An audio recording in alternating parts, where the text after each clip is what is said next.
இன்றே டவுன்லோட் செய்து உங்கள் ஃபேவரட் ஷோக்களை என்ஜாய் பண்ணுங்க. எனக்கு பரிவட்டம் கிடைச்சிடக்கூடாதுங்கிற வன்மத்துல நீ தான் அதெல்லாம் பண்ணிருக்க.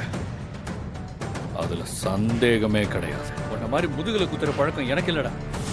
ஒழுங்கா தோத்துட்டேன்னு ஒத்துக்கோ. இந்த முதுகுல குத்துற புத்தி எல்லாம் உன்னோட நேருக்கு நேரா சண்டை போடுறவன்டாங்க. அருவாளோட உன் ஆளுங்களை அனுப்பி விட்டுருக்க.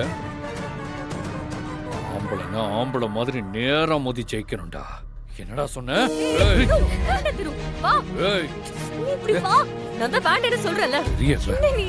ஏண்டா பரிவட்டம் வேணும்னா நேரா கேட்க வேண்டியதானே? போனா போதுன்னு எங்க தாத்தாவே கொடுத்துருப்பாரு. நானும் சரின்னு போயிருப்பேன். காட்டுக்குள்ள தனியா போறப்ப இவ்வளவு கேவலமா நடந்துக்கிறேன். எதிர்த்து நின்று ஜெயிக்கிறவங்கடா நாங்க. என்னால அது முடியாம தானே இப்படி குதிரைய சேதாரம் பண்ணி வச்சிருக்க.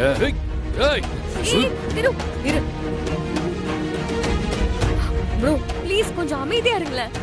பாருமா, என்கிட்ட ஏன் சொல்ற? அவங்கிட்ட சொல்லு. கர்ணா, கொஞ்சம் பேசாம இருக்க போறியா இல்லையா? பாரு, நமக்கு பரிவட்டம் கிடைக்க கூடாதுன்னு இவன் தான் ஏதோ பண்றான். இது பாருங்க, கர்ணா தோக்குறாள் கிடையாது. கர்ணா சொன்ன மாதிரி இவன் தான் குதிரையை பண்ணிருக்கான். ரெண்டு குடும்பமும் அமைதியா இருக்கீங்களா? இது கோவில், அம்மன் வாழ்ற இடம். இத்தனை வருஷம் கழிச்சு இப்பதான் திருவிழா நடக்குது. அம்மன் முன்னாடி வச்சு சண்டை தேவையா? பணிக்கிறேன். நீங்களும் பூசாரியும் சொல்லித்தான் இது எல்லாமே நடந்துச்சு. என் பேர நல்ல புறவியோட வந்துட்டான். ஆனா அந்த குடும்பம் கொண்டு வந்த புறவி உடைஞ்சு போயிருக்கு. இப்ப முடிவா என்ன சொல்லுங்க? காட்டுக்குள்ள யாருக்கு என்ன நடந்துச்சுன்னு யாருக்குமே தெரியாது. ஒருத்தர் மேல ஒருத்தர் பழி போட்டுக்கிறாங்க. அதை பத்தி கருத்து சொல்லவே முடியாது.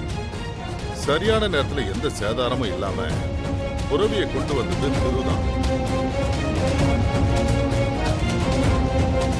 அதனால திருவோட குடும்பத்தை சேர்ந்தவங்க தான் பரிவட்டம்னு கோவில் கமிட்டி முடிவு பண்ணது.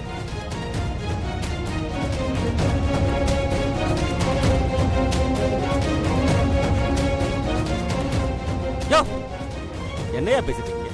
காரணம் அவ்வளவு தூரம் சொல்றா, இவன் தான் உடைச்சான்னு சொல்லிட்டு சும்மா பரிவட்டத்துக்கு அவனுக்கு கொடுக்குறீங்க. இப்பெல்லாம் பேசிட்டு இருந்தீங்க வேற மாதிரி ஆயிரும் சொல்லிட்டேன். உன் தம்பிக்கு ஒரு குதிரையை கொண்டு வர பக்கம் இல்ல, நீங்க நியாயம் பேசுறீங்க. ஏய் ஏய்